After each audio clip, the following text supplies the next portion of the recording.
Hello friends, आपका स्वागत है आपके अपने चैनल के ऊपर। और आज हम चर्चा करेंगे कि किस तरीके से आज एक चोपी डे जो है बाज़ारों के लिए रहा और बाज़ारों में आज एक्साइटमेंट नहीं थी। अगर हम निफ्टी की बात करें तो निफ्टी मात्र, मैं आपसे अगर बात करूं तो 90 पॉइंट से भी कम के दायरे में मूव करता रहा, यानी कि 90 डेज का पूरा दायरा रहा। बाज़ार जहां खुले उसी के आसपास दिन भर मंडराते रहे और तकरीबन 1 बजे के आसपास एक ऊपरी लेवल से सेलिंग देखने के लिए मिली और बाज़ार ने एक रेड कैंडल बना दी और तीसरी रेड कैंडल। लेकिन आज की जो रेड कैंडल है वो हम ये कहेंगे कि आज बड़ी रेड कैंडल नहीं है और एक छोटी रेड कैंडल है। और ये जनरली 2 कैंडल के बाद एक तीसरी कैंडल एक पोज के रूप में जो है नज़र आ रही है। अब यहाँ पर क्योंकि आपको पता है कि हमारा जो व्यू है, तो आप जानते हैं कि हमने हफ्ते की शुरुआत से पहले ही एक व्यू बना लिया था और हमने जो एनालिसिस किया था उसमें तो देखिएगा अभी कोई एक्साइटमेंट नहीं है बाज़ार के अंदर, कोई रिजल्ट से भी कोई उम्मीदें नहीं है अभी कोई खास। एचसीएल टेक के रिजल्ट कल आएंगे तो वो भी आईटी पैक में है, तो वहाँ से कमजोरी की ही उम्मीद है। और आज मैस्टेक के रिजल्ट आए तो मैस्टेक के जो रिजल्ट है वो मुझे लगता है कि ठीक है और ख़राब रिजल्ट नहीं है। मतलब आईटी पैक में एक न्यूट्रल रिजल्ट भी अच्छे ही माने जाने चाहिए, तो मैस्टेक के रिजल्ट भी जो है एक ओके रिजल्ट ही मुझे लगते हैं। और इस तरीके के ख़राब एनवायरनमेंट में जो मैस्टेक ने रिजल्ट दिए वो काफ़ी अच्छे ही आप कह सकते हैं। मतलब अगर आप कंपैरिजन बेसिस पे कहें, अगर आप स्टैंड अलोन कहेंगे तो मैं ये नहीं कहूँगा कि बहुत बढ़िया है, लेकिन जिस तरीके के आईटी के रिजल्ट आ रहे हैं उनके साथ कंपेयर करोगे तो आप उनको बढ़िया ही कहोगे। तो यहाँ पर जो है अभी बाजार जो है देखना चाह रहा है कि भाई यूएस किस करवट बैठता है। यूएस भी उसी तरीके से कंसोलिडेट कर रहा है और वो चोपीनेस है। लेकिन हमारे बाज़ारों में जो बैंकिंग स्टॉक्स हैं उन्होंने पीछे आउट परफॉर्मेंस दी है क्योंकि पिछले क्वार्टरी रिजल्ट्स के बेस पर। लेकिन अब जो रिजल्ट्स हैं उनको आपने क्लोजली देखना है, तो सैटरडे को रिजल्ट आएंगे आईसीआईसीआई बैंक के और अगले हफ्ते में मोस्टली बैंकों के जो है रिजल्ट आपको आते हुए नजर आएंगे।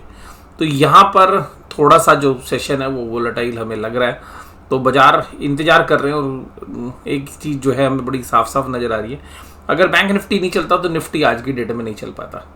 देखिएगा निफ्टी के 2 हैवी वेट हुआ करते थे, 2 सेक्टर, पहला आईटी दूसरा बैंकिंग। तो आईटी आपको पता है वैसे ही परेशान चल रहा है और अगर बैंकिंग नहीं चलेगा तो निफ्टी में कहीं रिफ्लेक्शन आएगा ही नहीं। तो आज बैंक निफ्टी भी जो है माइनस में क्लोज हुआ, निफ्टी भी। तो निफ्टी की जो क्लोजिंग है वो 0.23% है और अगर आप बैंक निफ्टी की देखेंगे तो वो 0.26 है, यानी कि बराबरी के आसपास ही है। एडवांस डिक्लाइन रेशियो, अब देखिए सेंटीमेंट जो है ना वो फिर दोबारा से मंदी की तरफ जा रहा है। एडवांस डिक्लाइन रेशियो अब चेंज होती जा रही है और एडवांस डिक्लाइन क्या इंडिकेट कर रही है कि भाई अब दोबारा से जो स्मॉल और मिड कैप में मार्च 31 के बाद एक अपमूव आया था वहाँ पर प्रॉफिट बुकिंग हो गई है।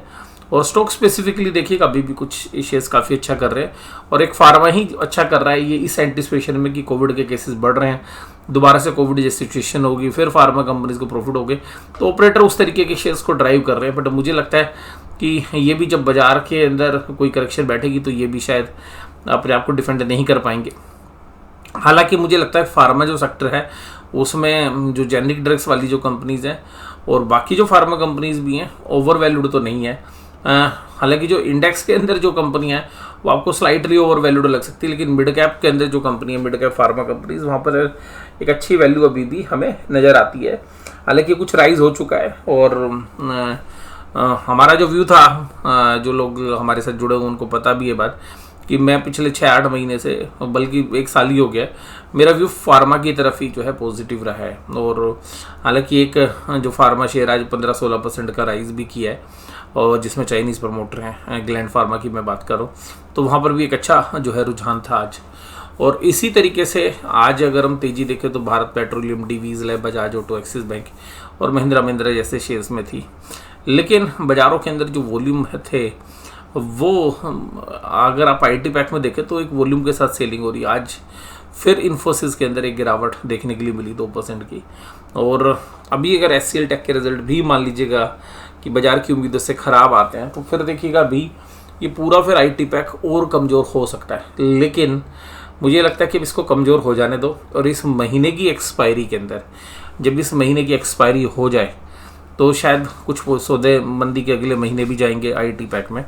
लेकिन मुझे ऐसा लगता है कि 6 से 8 महीने का जिनका टाइम ओरिजिन है उनके लिए शायद एक 10%, 5 से 10% के स्विंग वाले ट्रेड मिल सकते हैं। और अगर आपका मतलब एक लॉन्ग टर्म का व्यू है तो लॉन्ग टर्म पोर्टफोलियो के लिए अगर आप 6 महीने या 9 महीने का पेन झेल सकते हैं तो मुझे लगता है कि आईटी पैक में एक बाइंग अपॉर्चुनिटीज़ आपको आने वाले समय में दिखने के लिए मिलती हुई नजर आएगी। और यहाँ पर अगर हम बात करें निफ्टी बैंक 42154 पूरा आज थका दिया। बैंक निफ्टी भी दिन भर अगर आपसे बात करूँ 320 पॉइंट के दायरे में पूरे दिन भर घूमता रहा। तो वो बैंक निफ्टी का एक्चुअली नेचर नहीं है। तो एक चौपी मार्केट थी, बाजार सुबह खुले ऊपरी लेवल पे आधे घंटे के ट्रेड के बाद आधे पौने घंटे के ट्रेड के बाद ऊपर के लेवल टूट गए, 200 के नीचे आ गया बाजार, फिर 200 के आसपास ही बाजार घूमता रहा, फिर 200 भी तोड़ दिया। और एक समय तो ऐसा भी आया था कि बाजार जो है निचले लेवल्स पर अगर हम देखें तो 42,022 तक भी गए और उसके बाद बाजार जो है एक रेंज बाउंड में ट्रेड होते रहे। तो स्ट्रेंथ तो नहीं नज़र आ रही थी आज निफ्टी बैंक में और एक कंसोलिडेशन वाला दौर था। तो तीसरी रेड कैंडल आज इसके अंदर भी शुमार हो गई है। अब देखिएगा दोनों चार्ट को अगर हम देखें तो निफ्टी के चार्ट को अगर हम देखने की कोशिश करें तो ऐसा प्रतीत होता है कि ये जो एरिया है यानी कि 17,400 तक का ये इस महीने की एक्सपायरी से पहले आपको शायद देखने के लिए मिल जाए। 17,400 के आसपास एक्सपोर्ट होगी, वहाँ पे शायद बाजार आके कंसोलिडेट करे। निफ्टी में मुझे लगता है कि निफ्टी इस लेवल को मिस करके चला गया सीधा। तो बैंक निफ्टी 41,500 से के आसपास वो 41,800 के बीच में एक बार कंसोलिडेट करने आएगा, चाहे ऊपर जाए नीचे जाए। बट मुझे लगता है कि इस लेवल में अभी और जो गिरावट है 500-600 पॉइंट की वो भी और जो है हमें लगती हुई नज़र आ रही है।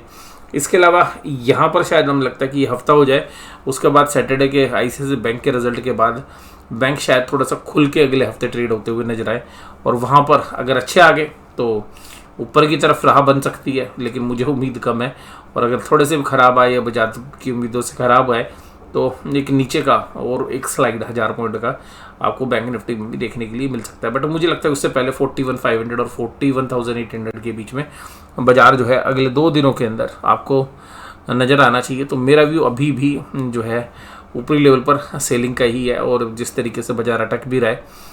HDFC बैंक ने आज देखिएगा थोड़ी जान लगाई, 58 पॉइंट्स का कंट्रीब्यूशन 2 दिन की लगातार की गिरावट के बाद आज संभलता हुआ नजर आया। दूसरा था एक्सिस बैंक 53 पॉइंट का कंट्रीब्यूशन। बाकी सभी शेयर्स जो दिग्गज हैं उनमें सब में गिरावट थी। SBI 85 पॉइंट्स का नेगेटिव कंट्रीब्यूशन, ICICI 59 का, इंडसइंड बैंक 35 का, स्मॉल फाइनेंस बैंक लगातार पिछले 10-5 दिनों की जो तेजी थी उसके बाद आज थोड़ा सांस लेता हुआ कोटक, स्मॉल फाइनेंस और उसके बाद कोटक महिंद्रा बैंक। तो कोटक महिंद्रा बैंक में भी जो एक अच्छी खासी तेजी की पोजीशन बनी है वहाँ भी थोड़ा सा साइड लेना। तो देखिए एक चांसेस है कि जिन शेयर्स में पिछले हफ्ते और इस हफ्ते में तेजी बनी है शायद वो सब अगले हफ्ते या कल की एक्सपायरी के बाद प्रॉफिट बुकिंग का शिकार हो सकते हैं। इसके साथ एशियन एक एक्सिस बैंक, बंधन बैंक और HDFC बैंक ये सब तेजी में थे। बाकी सब शेयर आपको कमजोरी के साथ नजर आ रहे थे। FIs ने आज कुछ भी नहीं किया, मैंने कि ना तो सेल की ना परचेज कैश मार्केट में। 13 करोड़ की मामूली सी सेलिंग है। DIIs भी आज नेट सेलर थे तो दोनों जो है मामूली सेलिंग के साथ काम कर रहे थे। FIs ने इंडेक्स फ्यूचर बेचे 292 के, लेकिन 1101 करोड़ की स्टॉक ऑप्शंस भी बेची हैं। तो देखिएगा मुझे पर्सनली ऐसा लगता है क्योंकि फिगर बहुत बड़ी नहीं है, पिछले 3-4 दिनों में खरीद रहे हैं, बाजार ऊपर अटक रहा है। तो ये जो ऑप्शंस इन्होंने खरीदी है वो बता रही हैं कि बाजार जो है थोड़ा सा अभी और नीचे की तरफ हमें लग रहा है और नीचे आना भी चाहिए जिस तरीके के अभी प्राइस एक्शन है। इसके अलावा स्टॉक फ्यूचर्स में भी 867 करोड़ की सेलिंग की है। पुट कॉल रेशो निफ्टी की तो देखिएगा न्यूट्रल के आसपास आ गई है। अगर यहाँ से 0.10 और टूट जाएगी तो न्यूट्रल हो जाएगी। बैंक निफ्टी में अभी भी थोड़ी सी गुंजाइश है, 0.84 है तो 0.6 तक आ सकती है। तो उसमें भी हम ये कह सकते हैं कि 200 से 400 पॉइंट का एक फॉल बड़े इजीली जो है बैंक निफ्टी में भी आपको देखने के लिए मिल सकता है। डाउ जोन्स इंडस्ट्रियल एवरेज हालांकि फ्लैट चल रहा है, ब्रेंट क्रूड $83 पर आ गया है तो ऊपर से थोड़ा सा वीकनेस हो गई है। और कॉल ऑप्शंस में देखें तो आज जो राइटिंग हुई है वो 17,600, 17,650 और 17,700 के आसपास हुई है। कॉल राइटिंग काफ़ी ज़बरदस्त हो गई है। जो एग्रेसिव कॉल राइटिंग थी वो कंटिन्यू हुई और आज और बढ़ते हुए नजर आए। लेकिन आज थोड़ी सी पुट राइटिंग भी आपको नजर आ रही थी।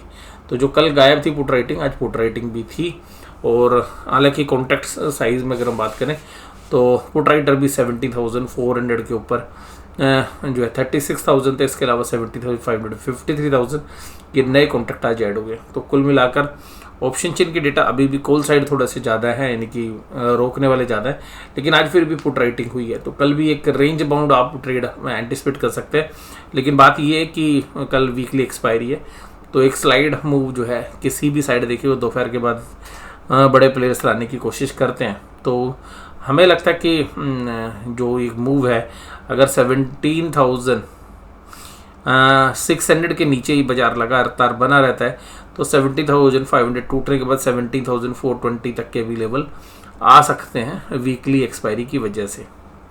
और इसके बाद अगर हम बात करें तो बैंक निफ्टी के अंदर 42,000 के अंदर जबरदस्त पुट राइटिंग थी, 62,000 कॉन्ट्रैक्ट। कॉल राइटर्स देखिएगा 42,200 पर भी खड़े थे, 42,300 पर भी खड़े हैं, तो कॉल राइटिंग भी हो रही है अच्छी, और पुट राइटिंग हालांकि इतनी नहीं है। तो अभी बाजार में जो है ये जो डेटा है ये तो रेंज बाउंड की बात कर रहे हैं, लिटिल बिट नेगेटिव बायस। तो बाजार में ऊपरी लेवल पर एक सेलिंग जो है देखी जा रही है, और वो हम कल भी उम्मीद कर रहे हैं कि ऊपरी लेवल पर सेलिंग प्रेशर, और शाम तक शायद निफ्टी कल शायद 17,500 के आसपास आ सकता है, और उसको तोड़ने के बाद 17,400 तक के भी दायरे आपको देखने के लिए मिल सकते हैं। और बैंक निफ्टी के अंदर अगर हम बात करें तो 42,000 का जो है एक बेस है बनाने की कोशिश हो रही है, ये टूटता है तो बाजार 41,800 से लेकर 41,500 तक आ सकते हैं। ऊपरी लेवल पर 42,500 का एक रेजिस्टेंस हमें नजर आ रहा है, अगर 42,500 को पार करके बाजार ऊपर चला गया तो एक अच्छी खासी शॉर्ट कवरिंग हम उम्मीद कर सकते हैं, जो बाजार को 300 पॉइंट और ले जा सकती है 42,800। लेकिन अगर आप पिछले ट्रेड्स को भी देखें जब बाजार ऊपर से नीचे आए थे तो ये 41,600 से लेके 42,800 जबरदस्त तरीके से दोनों तरीके से जो है काम हुआ था, यानी कि बुल्स और बीएस दोनों एग्रेसिव थे और बहुत बढ़िया वॉल्यूम के साथ ट्रेड हुआ करते थे। तो ये लेवल्स अभी भी ऐसा नहीं है कि बहुत जल्दी टूटने वाले हैं, तो यहाँ कंसोलिडेशन अभी बाजार करता रहेगा, और ऊपरी लेवल पर एक बार सेलिंग प्रेशर जो है हमें बैंकिंग सेक्टर्स के रिजल्ट्स हैं वहाँ से कुछ ज़्यादा हमें उम्मीद नहीं है, तो उसकी वजह से हमें लगता है कि आईटी पहले ही वीक हो चुका है, बैंकिंग भी अगर वीक हो जाएगा तो निफ्टी के अंदर एक एग्रेसिवली आपको सेलिंग जो है देखने के लिए मिल सकती है। उसके चांसेस हम देखेंगे आईसीआईसीआई बैंक के बाद कि किस तरीके के रहते हैं, तो वो सब कुछ नेक्स्ट वीक में हो सकता है। और उससे पहले भी हमें ऐसा लग रहा है कि बैंकों में जो रैली है थोड़ी सी एंटिसिपेशन में ज़्यादा हो गई थी कि वे पिछले क्वार्टर में अच्छे रिजल्ट थे तो इस बार भी होंगे, तो शायद जितने हल्के रिजल्ट आएंगे तो वहाँ से हमें थोड़ा सा ये उम्मीद है कि बाजार ऊपरी लेवल पर प्रॉफिट बुकिंग का शिकार हो सकता है। तो आज की चर्चा में बस केवल इतना ही। वीडियो देखने के लिए धन्यवाद। Thank you very much.